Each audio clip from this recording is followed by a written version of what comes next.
अस्सलाम वालेकुम स्टूडेंट, कैसे हैं? I am Mohammad Usman. जैसे कि स्टूडेंट आप जानते हैं हमारी लेक्चर सीरीज़ मैथ पार्ट 2 उसके ऊपर जारी है और जिसमें हम चैप्टर नंबर 4 को डिस्कस कर रहे हैं और उसके अंदर जो एक्सरसाइज 4.3 है उसके ऊपर हमारी डिस्कशन जारी है। तो आज जो हमने बेटा डिस्कशन करनी है वो क्वेश्चन नंबर 21।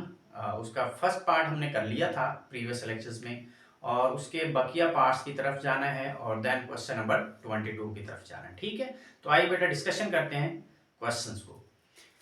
जी बेटा, first of all question number 21 है और उसका बी पार्ट मैंने सेलेक्ट किया है। Convert each into slope intercept form. अब हमने हर क्वेश्चंस को मीन बी पार्ट लेना है, फिर इसका हमने सी पार्ट लेना है, तो सभी को हमने स्लोप इंटरसेप्ट फॉर्म में भी लिखना है और टू इंटरसेप्ट फॉर्म में भी लिखना है और नॉर्मल फॉर्म में भी राइट करना है। क्लियर है? तो अब हमारा फर्स्ट ऑफ ऑल इसको क्या करना है, स्लोप इंटरसेप्ट फॉर्म में कन्वर्ट करना है। किसको जी? इस क्वेश्चन को। क्लियर है? तो स्लोप इंटरसेप्ट फॉर्म बेटा क्या थी, जिसके अंदर हम क्या करते थे, हम y को अलग करते थे, मीन y को सेपरेट करते थे और x और कांस्टेंट को अलग करते थे, तो हमारी जो फॉर्म बनती थी उसको हम इंटरसेप्ट फॉर्म बोलते थे। क्लियर बेटा? अब यहां से हमने y को सेपरेट करना है, तो बेटा यहां से सेपरेट करो, 7y इज इक्वल टू, बेटा 7y को इधर ही रहने दो, ठीक है।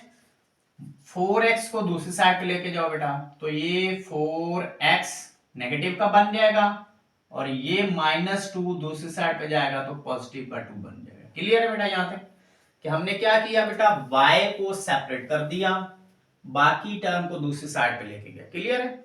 अब इसमें y के साथ 7 क्या हो रहा है बेटा, मल्टीप्लाई, इधर क्या करेंगे, डिवाइड कर देंगे, तो ये आ जाएगा बेटा y is equal to -7/4, means 4 के नीचे भी 7 को डिवाइड करना है और 2 के नीचे भी डिवाइड करना है, तो +2 डिवाइडेड बाय 7। तो बेटा ये मेरे पास required form of slope intercept form आ गई। क्लियर बेटा? अब इसके अंदर हमारी स्लोप क्या है, ठीक है। अब बेटा देखो, x के साथ हमारा m हुआ करता था, तो m को हम स्लोप बोलते थे। क्लियर है? और यहां जो वैल्यू होती थी वो c, अब ये कांस्टेंट की वैल्यू है, तो यहां हम लिख सकते हैं बिकॉज हमारा y किस चीज के इक्वल होता था बेटा, mx प्लस c। ठीक है, इसके अकॉर्डिंग तो यहां देखो बेटा, x के साथ जो हमारी वैल्यू थी वो क्या होती है, स्लोप, और ये किसकी वैल्यू होती है, कांस्टेंट की। तो ये हमारी क्या आ गई बेटा, ये रिक्वायर्ड स्लोप फॉर्म आ गई। क्या आ गई? Required slope intercept form. तो ये हमारी बेटा रिक्वायर्ड स्लोप इंटरसेप्ट फॉर्म मिल गई। क्लियर बेटा? अब मैंने यहां हिंट दे दिया बिकॉज यहां देखो बेटा y equal mx plus c, तो यहां पे भी देखो y is equal to m, ये m की वैल्यू होगी, इसका मतलब हमारी स्लोप -4/7 होगी। क्लियर है? प्लस c, तो इसका मतलब 2/7, ये हमारी किसकी वैल्यू है, c की वैल्यू। क्लियर बेटा? अब नेक्स्ट इसी हम b पार्ट को हमने टू इंटरसेप्ट फॉर्म में कन्वर्ट करना है। किसमें? Two intercept. तो इसी b पार्ट को किसमें कन्वर्ट करें, टू इंटरसेप्ट फॉर्म में, टू इंटरसेप्ट फॉर्म। तो हमने इसको कन्वर्ट करना है बेटा, किसको, इसको टू इंटरसेप्ट फॉर्म में, 4x plus 7y minus 2 is equal to 0। बेटा इसको सेकंड पार्ट हमारा b जो है, इसको हमने टू इंटरसेप्ट फॉर्म में भी कन्वर्ट करना है। क्लियर है? तो वो हमारे पास क्या थी, x/a plus y/b is equal to 1। इसका मतलब हमने टू इंटरसेप्ट फॉर्म इसको कन्वर्ट करना है, तो फर्स्ट ऑफ ऑल क्या करेंगे, हम कांस्टेंट को दूसरी साइड पे लेके जाएंगे। ठीक है, इसका सॉल्यूशन कर लो। नाउ क्या करो बेटा, 7 कांस्टेंट को दूसरी साइड पे ले जाओ, 4x plus 7y is equal two plus का 2।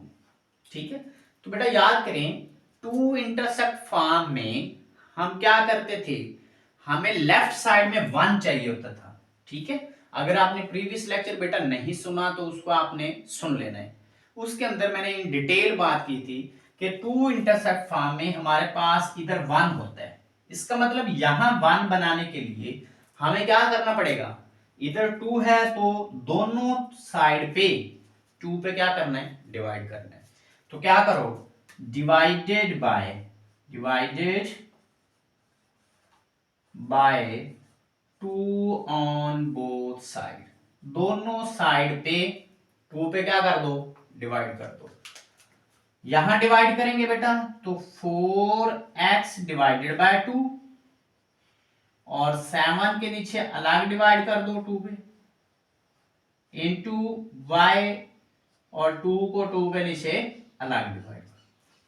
बेटा 2 2 से कैंसल, यहां 2 1 जा 2 2 2 4, तो ये 2 पे कैंसल हो रहा है बेटा, तो ये बन जाएगा 2x plus 7 by 2y is equal to 1। अब बेटा यहां देखो तो जो हमारी लेफ्ट साइड है बेटा, राइट साइड है, इस पे हमारा 1 आ गया। ठीक है, लेकिन इधर लेफ्ट साइड में देखो तो x over a y over b हुआ करता था, x over a y over b is equal to 1। ये हमारी टू इंटरसेप्ट फॉर्म थी। इसका मतलब क्या हुआ कि हमारा x का कोफिशिएंट 1 होना चाहिए, लेकिन इसके साथ कितना है, 2 है। इधर y का कोफिशिएंट क्या होना चाहिए, 1, और लेकिन इसके साथ क्या है, 7 बाय 2। तो चलिए बेटा इसको कन्वर्ट करते हैं। अगर बेटा मैं इसका बटा 1 कर दूं, क्या कर दूं बेटा, इसका बटा 1 कर दूं, तो क्या करता हूं, इस 2 को 1 के बटे में लिख देता हूं, x को ऊपर लिख देता हूं। इसको राइट कर लेते हैं बेटा, x को लिख दो बेटा ऊपर और x के बटे में, ये 1 है तो 2 को उठा के इसका बटा बना दो, तो 1 बाय 2, क्लियर है बेटा, 1 बाय 2। अब बेटा यहां देखो 7 के नीचे 2 है तो 2 को उठा के 7 के नीचे लिख दो, और y को क्या लिख दो ऊपर, y ओवर 2 को 2 के नीचे 7 के नीचे लिख दो, 2 divided by 7 is equal to 1। अब बेटा यहां देखो हमने इसको इस तरह कैसे लिखा, हम लिख सकते हैं बेटा, यहां देखो बेटा 1/2 है, अगर मैं इस टर्म का रेसिप्रोकल लूं, मीन इसको उल्टा दूं, ऐसे उल्टा दूं, तो ये 2 ऊपर चला जाएगा और 1 नीचे आ जाएगा, तो ये चीज बन जाएगी। अगर ये चीज है, हम इसको उल्टाएं तो ये चीज बन सकती है। अब यहां देखो ये 7/2 था, इसको मैंने उल्टाया तो 7 2 के नीचे चला गया, तो ये चीज बन गई, और y का ऑप्शन क्या बन गया, 1। अगर मैं दोबारा इसको उल्टाता हूं, इसका रेसिप्रोकल लेता हूं, तो ये चीज बन जाएगी, इज इक्वल टू 1। अब ऐसा हमने क्यों किया बेटा, हमने इसलिए किया क्योंकि हमारी टू इंटरसेप्ट फॉर्म ये थी x over a, mean x का कोफिशिएंट वहां 1 होता था। ठीक है, इधर y ओवर b, तो y का कोफिशिएंट वहां क्या था, 1 इज इक्वल टू 1। अब देखो a और b कोई भी कांस्टेंट नंबर हो सकते हैं, तो लिहाजा 1/2 ये भी कांस्टेंट है, इसको हमने a लेट कर लिया, और 2/7 ये भी कांस्टेंट नंबर है, इसको हम b लेट कर लेते हैं, इज इक्वल टू 1। तो ये हमारी कौन सी फॉर्म बन गई, ये रिक्वायर्ड टू इंटरसेप्ट फॉर्म बन गई। क्या बन गई, रिक्वायर्ड टू इंटरसेप्ट फॉर्म। तो यहां लिख दो वेयर इसमें मैं लिख सकता हूं बेटा, a हमारा किस चीज के इक्वल हो गया, 1/2, और b हमारा किस चीज के इक्वल हो गया, 2/7। तो ये हमारे पास बेटा required form of two intercept form है। तो इधर मैं क्या लिख सकता हूं, रिक्वायर्ड टू इंटरसेप्ट फॉर्म, तो इसको बेटा मैं रिक्वायर्ड इंटरसेप्ट फॉर्म लिख सकता हूं, required to intercept form. Clear बेटा यहां पे। अब इसी क्वेश्चंस को हमने किस में कन्वर्ट करना है, नॉर्मल फॉर्म में। किसमें, नॉर्मल फॉर्म में।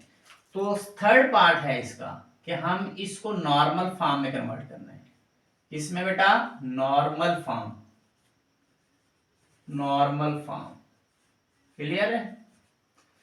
तो नॉर्मल फॉर्म क्या थी बेटा? शाबाश, याद करें बेटा, x cos alpha plus y sine alpha is equal to P. इसका मतलब हमने नॉर्मल फॉर्म में जब जाना है, इस क्वेश्चंस को नॉर्मल फॉर्म में कन्वर्ट करना है। किसको? 4x plus 7y minus 2 is equal to 0। इसको नॉर्मल फॉर्म में कन्वर्ट करना है। नाउ तो क्या करेंगे? फर्स्ट ऑफ ऑल बेटा, हमारा राइट साइड में क्या क्या था? p। इसका मतलब हम पहले इस कांस्टेंट को दूसरी साइड पे लेके जाएंगे। तो ये बनेगा बेटा 4x plus 7y is equal to 2। अब बेटा ये 2 बन गया, ठीक है। अब यहां नॉर्मल फॉर्म में हमें जरूरी नहीं है कि इधर 1 बनाए, इधर क्योंकि p है तो p कोई भी कांस्टेंट नंबर हो सकता है, ठीक है। लिहाजा इधर ये 2 हमारा p हो सकता है। क्लियर है? अब उसके बाद क्या था कि नॉर्मल फॉर्म में x के साथ cos की वैल्यू होती थी और y के साथ sin की वैल्यू होती थी। इसका मतलब हमें जो x है उसके साथ cos चाहिए, y के साथ sin चाहिए। तो अब हम क्या करते हैं, हम जो x का कोफिशिएंट है इसका स्क्वायर प्लस y के कोफिशिएंट का स्क्वायर और इनका अंडर रूट लेके बोथ साइड डिवाइड कर देते हैं। क्या करते हैं? बोथ साइड डिवाइड करते हैं। तो क्या करो? डिवाइडेड बाय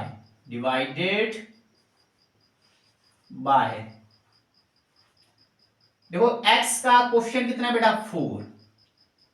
तो अंडर रूट लगाओ और 4 का स्क्वायर कितना होता है? 16। इसको प्लस कर दो। y का कोफिशिएंट कितना है बेटा? 7। 7 का स्क्वायर कितना होता है? 49 ऑन बोथ साइड। क्लियर बेटा? मीन जब भी नॉर्मल फॉर्म में कन्वर्ट करना है, जो भी x का कोफिशिएंट हो उसका स्क्वायर प्लस y के कोफिशिएंट का स्क्वायर और उनको जमा करके अंडर रूट लगा देना है और उस आंसर पे ऑन बोथ साइड क्या कर देना है? डिवाइड। तो बेटा ये कितना बनेगा? 49 प्लस 16 65 का अंडर रूट। कितना बनेगा? 65 का अंडर रूट। तो इसका मतलब 65 का अंडर रूट को बोथ साइड डिवाइड कर दो, 4 के नीचे अलग। तो ये बनेगा बेटा x 4 over under root 65। Clear बेटा? प्लस y इंटू 7 के नीचे अलग डिवाइड करो बेटा, इसको 7 के नीचे डिवाइड करेंगे तो 65 और 2 के नीचे अलग डिवाइड कर दो 2 ओवर अंडर रूट 65। ये हमारे पास क्या आ गया बेटा? हमने इसको डिवाइड कर दिया। अब देखो बेटा, x के साथ ये जो वैल्यू है ये हमारे cos कहलाएगी, y के साथ ये जो वैल्यू है ये sin कहलाएगी और ये हमारे पास क्या कहलाएगी? p कहलाएगी। क्या कहलाएगी? p। ठीक है, तो ये रिक्वायर्ड फॉर्म है। अब इसको बेटा कन्वर्ट करके लिख दो, इधर लिख दो बिकॉज cos अल्फा। ये क्या बन गया? ये बन गया बेटा 4 अंडर रूट 65 और साइन अल्फा क्या बन गया? Sine alpha is equal to 7 over under root 65। बेटा ये हमारे पास किसकी वैल्यू आ गई? साइन की। ये किसकी आ गई? कॉस की। अब पी क्या हमारे पास? ये हमारा पी है, तो पी हमारे पास आ गया बेटा 2 अंडर रूट 65। ये पी की वैल्यू आ गई। नाउ अब क्या करो? अब यही वैल्यू इनकी जगह क्या पुट कर दो बेटा? इसकी जगह क्या पुट कर दो? p इसकी जगह साइन, इसकी जगह कॉस। तो ये फॉर्म बनेगी बेटा x cos alpha plus y sine alpha is equal to p। तो बेटा ये नॉर्मल फॉर्म बन गया। अब इस नॉर्मल फॉर्म में हमें चाहिए बेटा अल्फा की वैल्यू, तो इसको मैं नाम दे देता हूं। इसको हम इक्वेशन नंबर 1 का नाम दे देते हैं। क्लियर है? Equation number 1। अब इस इक्वेशन 1 के अंदर हमें अल्फा की वैल्यू चाहिए और इधर इसको पुट कर देंगे तो ये रिक्वायर्ड नॉर्मल फॉर्म आ जाएगी। क्लियर है? अब अल्फा के लिए हम क्या करते थे बेटा? याद करें बेटा, क्योंकि अल्फा जब भी फाइंड करना है तो हम डायरेक्शन एंगल की बात करते हैं। अब देखो डायरेक्शन एंगल क्या होता है, टेन इनवर्स, इसका मतलब टेन की बात करते हैं। तो अब देखो कॉस भी है साइन भी है, टेन निकालना इजी हो जाएगा। ठीक है, क्या लिखो बेटा, now tan alpha is equal to sine alpha over cos alpha. Clear बेटा, sine alpha over cos alpha. तो साइन अल्फा की वैल्यू क्या है बेटा, साइन अल्फा की वैल्यू है 7 ओवर √65। इसी तरह 4 ओवर √65।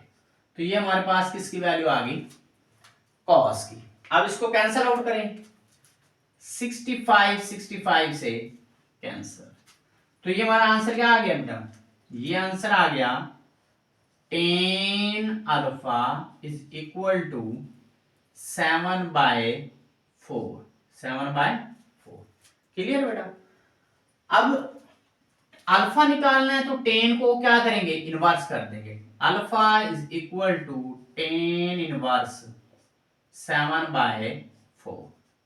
क्लियर बेटा, टेन इनवर्स 7/4। जब बेटा हम टेन इनवर्स 7/4 पे वैल्यू निकालेंगे, या आपने कैलकुलेटर के थ्रू बेटा कैलकुलेट कर सकते हैं। 7 को 4 पे डिवाइड करें, जो आंसर आए उस पे टेन इनवर्स निकाल लेना है। तो ये आई थिंक बेटा आएगा alpha is equal to 60.26 degree. 60.26 degree, I think ये इतना इसका सॉल्यूशन आएगा अल्फा का। क्लियर बेटा। अब ये जो अल्फा की वैल्यू है, ये जो अभी मैंने अल्फा की वैल्यू निकाली है, इसको किस में पुट कर दो, 1 में। पुट इन इक्वेशन 1, इसको इक्वेशन 1 में पुट करें। तो इक्वेशन 1 क्या है बेटा, ये वाली। तो ये आ गया हमारे पास cos x cos alpha, alpha की जगह क्या पुट कर दो बेटा, 60.26 डिग्री। ठीक है, plus y sine alpha 60.26 degree is equal to p, is equal to p। This is the required form of, required normal form of equation. तो ये हमारे पास क्या आ गया बेटा, रिक्वायर्ड नॉर्मल फॉर्म। तो ये हमारे बेटा इस इक्वेशन की रिक्वायर्ड नॉर्मल फॉर्म आ गई। क्लियर बेटा, अंडरस्टैंड। अब इसके बाद जो हमारा क्वेश्चन है, इसका सी पार्ट है। ठीक है, सेम उसको भी हमने ऐसे ही करना है। तो उसका मैं फर्स्ट वाला पार्ट जो है, I mean slope intercept form, और उसको कर देता हूं, बाकी आप इसको खुद कर लेना। तो इसका जो सी पार्ट है, उसके अंदर हमने क्या करना है बेटा, सी पार्ट की है 15x 15y minus 8x, 15y minus 8x plus 3 is equal to 0। I think यही होगी। तो ये हमारे पास क्या है part, 15y minus 8x plus 3 is equal to 0। Clear बेटा। अब इसको भी हमने कन्वर्ट करना है किसमें, तीनों फॉर्म में। स्लोप इंटरसेप्ट फॉर्म में भी कन्वर्ट करना है, टू इंटरसेप्ट फॉर्म में भी कन्वर्ट करना है, और नॉर्मल फॉर्म में भी कन्वर्ट करना है। क्लियर बेटा। तो इसको पहले फर्स्ट ऑफ ऑल किसमें कन्वर्ट करो, convert into slope intercept form, slope intercept form. तो इसको बेटा आपने स्लोप इंटरसेप्ट फॉर्म में कन्वर्ट करना है। क्लियर बेटा। तो स्लोप इंटरसेप्ट फॉर्म में कन्वर्ट करने के लिए हम क्या करते हैं बेटा, हम y को सेपरेट करते हैं। क्या करते हैं, y को सेपरेट। जैसे ही y को सेपरेट करेंगे तो बाकी तमाम को दूसरी साइड पे लेके जाएंगे। तो ये बन जाएगा हमारा सॉल्यूशन 15y, और इन दोनों को दूसरी साइड पे ले जाए बेटा, तो ये बन जाएगा 8x पॉजिटिव का माइनस का 3। अब क्या करना है बेटा, 15 को नीचे क्या कर देना है, डिवाइड। इस 15 को इसके नीचे अलग डिवाइड कर दो, इसके नीचे अलग। तो ये बन जाएगा हमारे पास बेटा y is equal to 8/15 x minus 3/15। Clear बेटा। और इसको अगर मैं सिंप्लीफाई करूं तो बेटा ये वैल्यू बनेगी y is equal to 8/15 x minus, इसको कैंसिल आउट कर दो, 3 1 आर 3, 3 5 आर 15, तो ये 1/3। तो बेटा ये हमारे पास रिक्वायर्ड स्लोप इंटरसेप्ट फॉर्म आ गई। क्लियर है बेटा। अब देखो x के साथ जो होगा हमारा m, और ये हमारी क्या होगी कांस्टेंट की वैल्यू। ठीक है, तो ये हमारी क्या आ गई बेटा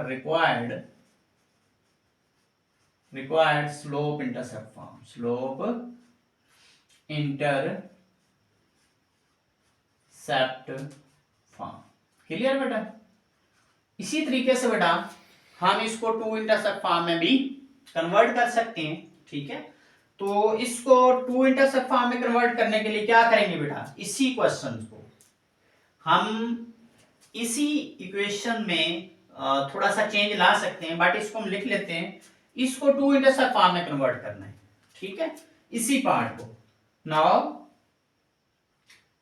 जो हमारे पास है इसका c, now convert into two intercept form, two intercept form. तो टू इंटरसेप्ट फॉर्म में इसको कन्वर्ट करना है किसको बेटा, 15y minus 8x plus 3 is equal to 0। तो बेटा टू इंटरसेप्ट फॉर्म में हमने कांस्टेंट को दूसरी साइड पे लेके जाना होता है, ऐसे ही है। तो कांस्टेंट को दूसरी साइड पे ले जाओ तो ये क्या बनेगा बेटा, 15y minus 8x is equal to minus का 3। क्लियर बेटा। अब हम क्या करते हैं बेटा, माइनस के 3 से डिवाइड कर देते हैं, माइनस के 3 से डिवाइड कर देते हैं। तो क्या करो बेटा, divided by -3 on both side, दोनों साइड पे डिवाइड कर दो। इधर डिवाइड कर दो तो -15/3 बन जाएगा बेटा, इधर बाय आ गया। इधर बेटा माइनस माइनस क्या हो जाएगा प्लस, तो प्लस 8/3 इंटू एक्स, इधर -3 पे डिवाइड करेंगे बेटा क्या आ जाएगा, प्लस का 1 आ जाएगा, प्लस का 1 आ जाएगा। अब क्या करो बेटा, इसको साथ ही तरतीब दे देते हैं, एक्स वाली पहले लिख देते हैं, वाई वाले को बाद में। तो साथ ही आप बेटा क्या करो, 15 को 3 के बटे में लिख दो, 8 को भी 3 के बटे में लिख दो, तो ये टू इंटरसेप्ट फॉर्म बन जाएगी। तो इसको लिखे बेटा, तो ये बन जाएगा y ऊपर चला जाएगा, और इसको तरतीब दे देता हूं बेटा, पहले मैं x वाले को लिख लेता हूं, 8 को 3 के नीचे ले जाओ, x को ऊपर लिख दो, 8 को 3 के नीचे लगा दो। इसी तरह माइनस y को ऊपर लिख दो बेटा, और 15 को नीचे ले जाओ, इधर लगा दो प्लस, और इधर लिख दो बेटा 3 ओवर माइनस का 15 इज इक्वल टू 1। अब बेटा यहां मैंने प्लस इसलिए लगाया क्योंकि हमारी टू इंटरसेप्ट फॉर्म क्या थी, x over a plus y over b is equal to 1। तो 3 ओवर -15, तो b हमारा जो है वो कांस्टेंट नंबर है, वो नेगेटिव भी हो सकता है, वो पॉजिटिव भी हो सकता है। तो अब बेटा यहां देखो, अगर मैं इसका रेसिप्रोकल लेता हूं तो 8 ऊपर चला जाएगा, तो ये चीज बन जाएगी ना, ये चीज। अगर मैं इसका रेसिप्रोकल लेता हूं तो ये चीज बन जाएगी। देखो x over a plus y over b is equal to 1। तो ये हमारी कौन सी फॉर्म आ गई, रिक्वायर्ड इंटरसेप्ट फॉर्म। कौन सी, required to intercept form, required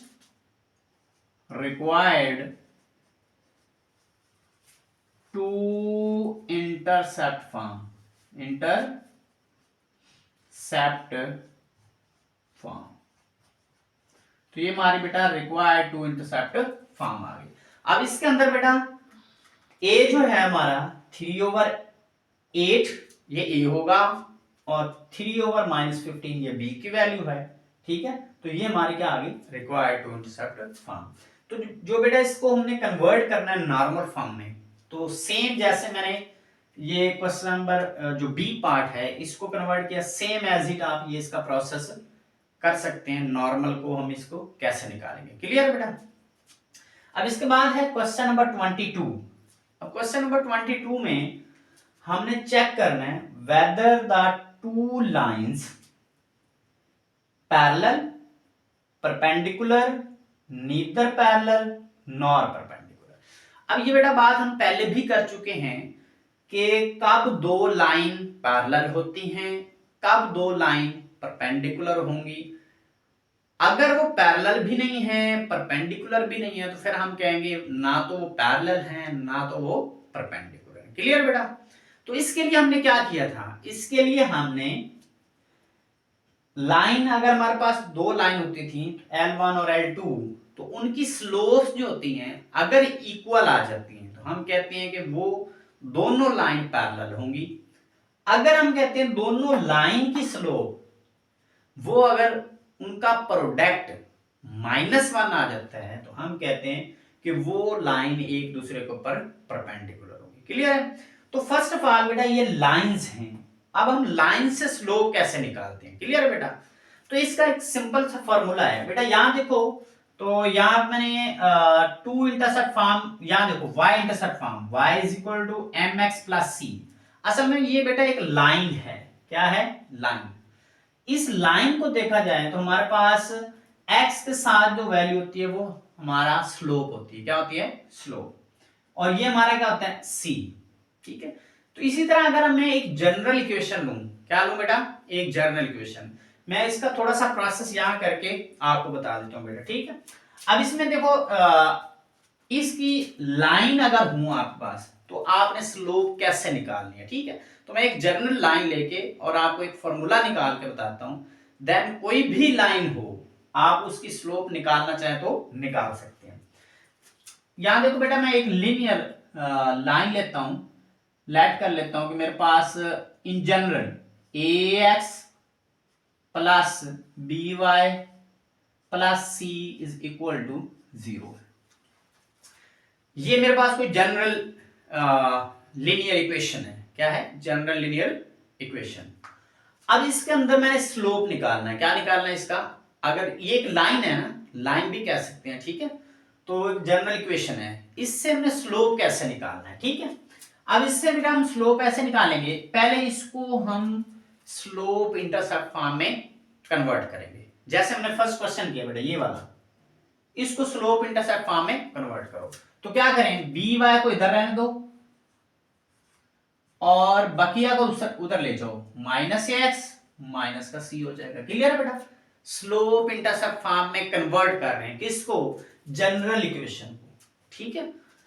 अब बेटा y के साथ b है तो नीचे क्या कर दो, डिवाइड, तो ये क्या बन जाएगा, y is equal to -a के नीचे b को अलग डिवाइड कर दो इंटू x और c के नीचे b को अलग डिवाइड कर दो। तो बेटा ये देखो ये हमारी कौन सी फॉर्म बन गई, ये हमारी फॉर्म बन गई बेटा स्लोप इंटरसेप्ट फॉर्म।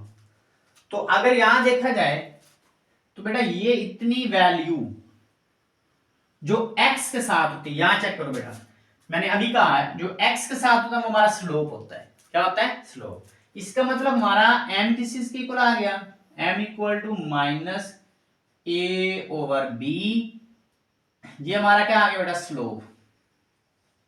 और ये हमारा सारा क्या कहलाता है बेटा, c ओवर d, ये किसकी वैल्यू होगी, c की होगी, क्लियर है। तो बेटा यहां पे मैंने आपको एक कंसेप्ट बताना था कि हम अगर लाइन हो तो उससे स्लोप डायरेक्ट कैसे निकालनी है। अब बेटा यहां देखो ये जो हमारा a है ये कोफिशिएंट है, क्या है बेटा, कोफिशिएंट ऑफ x, ये किसका कोफिशिएंट है बेटा, कोफिशिएंट ऑफ x। और जो हमारा y है ये क्या है बेटा, ये कोफिशिएंट है, कोफिशिएंट ऑफ y। तो देखो a coefficient of x, b coefficient of y। तो अब यहां हमारा किसी भी लाइन से स्लोप कैसे निकालनी उसका फॉर्मूला मिल गया कि m is equal to minus A over B. A is a coefficient of x, b is a coefficient of y। अब हम इस फॉर्मूले को हमने माइंड में रखना है कि ये फार्मूला हमने कब अप्लाई करना है, जब हमारे पास एक लाइन हो या एक से ज्यादा लाइंस हो, तो उनसे हमने स्लोप कैसे निकालनी, डायरेक्टली आप निकाल सकते हैं। क्लियर है? तो चलिए बेटा अब यहां इसको देखते हैं। ये लाइन 1, ये लाइन 2। तो अगर इस लाइन, इसको मैं लाइन 1 का नाम दे रहा हूं, इसका लाइन 1, तो ये क्या होगी बेटा, ये होगी लाइन 2। तो लाइन L1 उसकी स्लोप क्या होगी, M1। ठीक है, तो यहां क्या लिखो, नाउ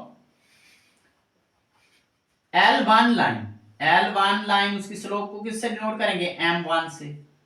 तो बेटा यहां देखो 2x plus y minus 3 is equal to 0।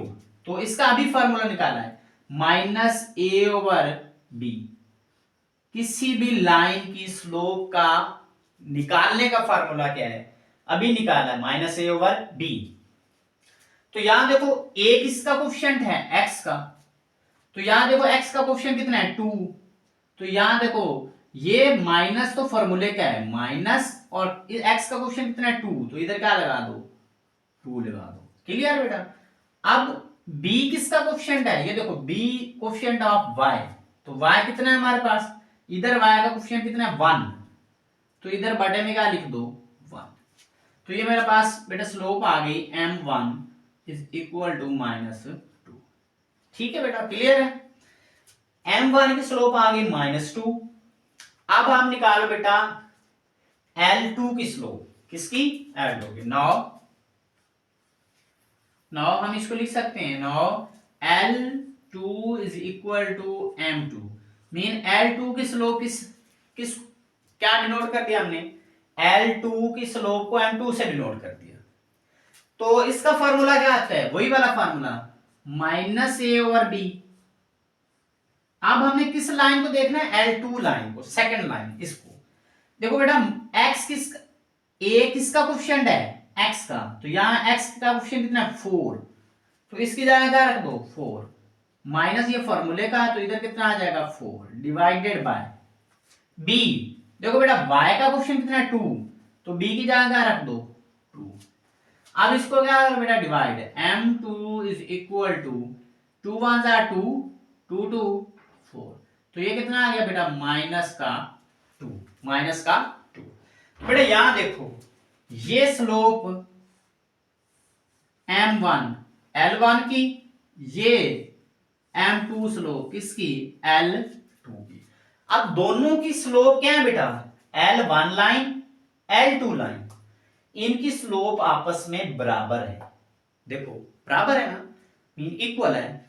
तो जब दो लाइन की स्लोप बराबर आ जाती है, तो वो स्लोप, वो लाइंस आपस में क्या होती हैं बेटा, शाबाश बेटा, बेटा वो पैरेलल होती हैं। मैंने कहा था जब दो लाइन इस तरह पैरेलल हों तो उनकी स्लोप क्या होगी, इक्वल।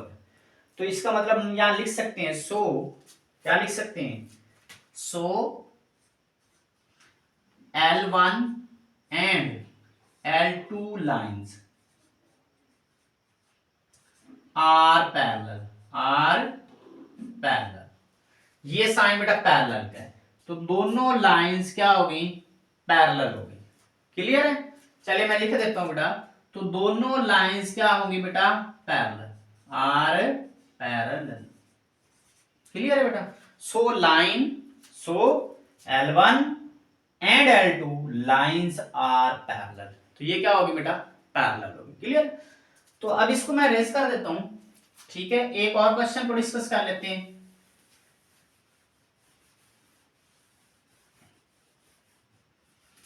जी बेटा, एक क्वेश्चन और डिस्कस करते हैं, क्वेश्चन नंबर बी। चलिए सी पार्ट देख लेते हैं, 4y plus 2x minus 1। 4y, C part को डिस्कस कर लेते हैं बेटा, C part, 4y minus 2x plus 1 is equal to 0। ये लाइन L1 है, और दूसरी लाइन हमारे पास x minus 2y minus 7 is equal to 0। x minus 7y x minus 7y, x minus 2y minus 7, x minus 2y minus 7 is equal to 0, और इधर 4y plus 2x minus 1 plus 4y plus 2x minus 1। बेटा ये हमारे पास दो line है, L2 line और ये L1 line. Clear है? इसको मैंने L1 का नाम दे दिया। तो ये हमारा कौन सा पार्ट है बेटा? सी पार्ट है। कौन सा पार्ट है? C part. सी पार्ट है बेटा। L1 लाइन ये है, L2 लाइन ये हमारे पास आ गई। अब इनको भी क्या करना है बेटा? चेक करना है whether the two lines parallel, perpendicular, neither parallel nor perpendicular। ये साइन किसका बेटा? परपेंडिकुलर का। क्लियर है? तो पहले हम क्या करना है बेटा? इसका स्लोप्स चेक करनी। क्या करनी है? स्लोप्स चेक करनी है। चलते हैं चेक करते हैं बेटा। L1 की स्लोप, नाउ L1 इसकी स्लोप को डिनोट कर दो M1 से। किससे? M1 से। L1 की स्लोप को M1 से डिनोट कर दिया। बेटा ये लाइन है, लाइन की स्लोप फाइंड करने का अभी हमने फॉर्मूला ड्रा किया है। देखो बेटा यहां पे माइनस ए ओवर बी, तो लिख दो माइनस ए ओवर बी। देखो बेटा a is the coefficient of x, तो फर्स्ट लाइन ये है ना, तो x का कोफिशिएंट कितना है? 2। तो इसकी जगह क्या पुट कर दो? इसकी जगह पुट कर दो बेटा 2, माइनस फार्मूले का है तो 2 पुट कर दो, डिवाइडेड बाय y का coefficient, b is the coefficient of y का कोफिशिएंट कितना है? 4। इधर क्या पुट कर दो? 4। तो m1 किस चीज के इक्वल आ गया? 2 1s are 2, 2 2 4।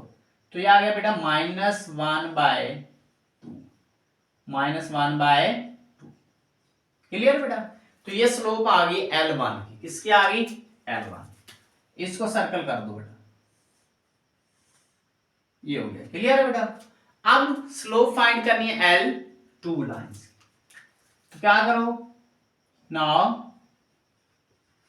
L2 is equal to M2, mean line L2 की स्लोप को M2 से डिनोट कर दिया। क्लियर है? फॉर्मूला वही है बेटा, minus A over B, minus A over B. अब a is the coefficient of x, b is the coefficient of y। तो बेटा इसमें देखो सेकंड में x का कोफिशिएंट कितना है? 1। देखो इधर 1 है इसका कोफिशिएंट, तो क्या करो? m2 is equal to minus का 1। अब देखो माइनस बेटा फॉर्मूले का है, x का कोफिशिएंट पॉजिटिव का 1 ही है, लेकिन ये फॉर्मूले का माइनस का आ रहा है। क्लियर है बेटा? और b का कोफिशिएंट, यहां देखो बेटा b का कोफिशिएंट कितना है? -2। तो आप बटे में क्या लिखना है? -2। क्या लिखना है? -2। इसको सॉल्व करेंगे बेटा, माइनस माइनस से कैंसल, तो ये क्या बन गया? +2, +1/2। इसको मेंशन कर दो, m2 इज इक्वल टू 1/2। अब इसको मैं सर्कल करूं तो बेटा ये दोनों स्लोप चेक करें, क्या ये दोनों स्लोप्स बराबर हैं? बेटा नहीं बराबर हैं। देखो ये है -1/2, ये है +1/2, तो इसका मतलब बराबर नहीं, इसका मतलब पैरेलल नहीं है। पहला ऑप्शन नहीं है, पैरेलल नहीं है। अब दूसरा ऑप्शन चेक करो कि क्या ये परपेंडिकुलर हैं। तो परपेंडिकुलर के लिए क्या चेक करते हैं? प्रोडक्ट। तो इसका प्रोडक्ट चेक करो। नाउ फॉर परपेंडिकुलर, तो फॉर परपेंडिकुलर के लिए क्या करते हैं कि m1 m2 इनका प्रोडक्ट क्या होना चाहिए? -1। ये फॉर्मूला है ना, तो इस फॉर्मूले में वैल्यू पुट करके चेक करते हैं -1 आता है या नहीं आता। चलिए चेक करते हैं बेटा। ये आ गया बेटा -1/2, और ये आ गया +1/2 इज इक्वल टू -1। तो बेटा इसको मल्टीप्लाई करो, -1 + 1 से मल्टीप्लाई तो -1, नीचे वाला 2 2 से मल्टीप्लाई 4। तो बेटा ये आंसर -1 तो नहीं आया, ठीक है। तो ये आंसर -1 नहीं आया बेटा, तो इसका मतलब लेफ्ट साइड राइट इक्वल नहीं। इट मीन के इन स्लोप्स का प्रोडक्ट -1 नहीं आया, तो ये परपेंडिकुलर भी नहीं है। क्लियर है बेटा। अब हमारा थर्ड ऑप्शन क्या बच गया, नीदर पैरेलल नॉर परपेंडिकुलर। तो फिर यही हमारा ऑप्शन होगा कि ये दोनों लाइंस ना तो पैरेलल है ना ही परपेंडिकुलर। इधर क्या लिखो, सो L1 and L2 lines neither parallel nor perpendicular।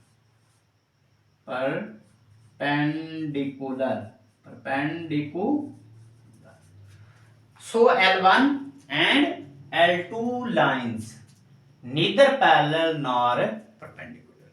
तो बहुत ही इजी क्वेश्चन था बेटा। तो इसके अंदर हमने क्या चेक करना है कि लाइंस, आया के लाइंस पैरेलल हैं या नहीं हैं। आया के वो पैरेलल अगर नहीं है तो क्या परपेंडिकुलर हैं। तो परपेंडिकुलर के लिए क्या क्राइटेरिया होता है हमारा कि उनका स्लोप्स का प्रोडक्ट -1 आना चाहिए। मीन उसका आंसर प्रोडक्ट करो और आंसर क्या बने -1। जब -1 बन जाए तो इसका मतलब वो परपेंडिकुलर होंगी। अगर नहीं बनता तो इसका मतलब वो परपेंडिकुलर नहीं है। अगर दोनों पैरेलल भी नहीं है परपेंडिकुलर भी नहीं है तो इसका मतलब वो ना तो पैरेलल है ना परपेंडिकुलर है। फिर थर्ड ऑप्शन हमारा होगा। तो बेटा सेम एज इट इसके क्वेश्चन, हम जो पार्ट्स बकिया पार्ट्स हैं उनके अंदर भी हमने यही चेक करना है कि लाइंस पैरेलल हैं या नहीं है। अगर नहीं है तो फिर परपेंडिकुलर चेक करना है, अगर परपेंडिकुलर नहीं है तो फिर लास्ट वाला ऑप्शन हमारा आंसर आएगा। क्लियर बेटा। तो उम्मीद करता हूं बेटा आज का लेक्चर आपको समझ आया होगा। तो बेटा आपने क्वेश्चन नंबर 22 के जो रिमेनिंग पार्ट्स हैं ये आपने उनको प्रैक्टिस करने हैं, ठीक है। अगर कोई भी मसला बेटा, आपको कोई भी प्रॉब्लम्स आता है तो आप कमेंट सेशन में कमेंट कर सकते हैं और इंशाल्लाह मैं आपके कमेंट्स का आंसर दूंगा, ठीक है बेटा। तो आज के लेक्चर को बेटा हम यहाँ पे ही वाइंड अप करते हैं। तो मिलेंगे नेक्स्ट वीडियो में। अल्लाह हाफिज।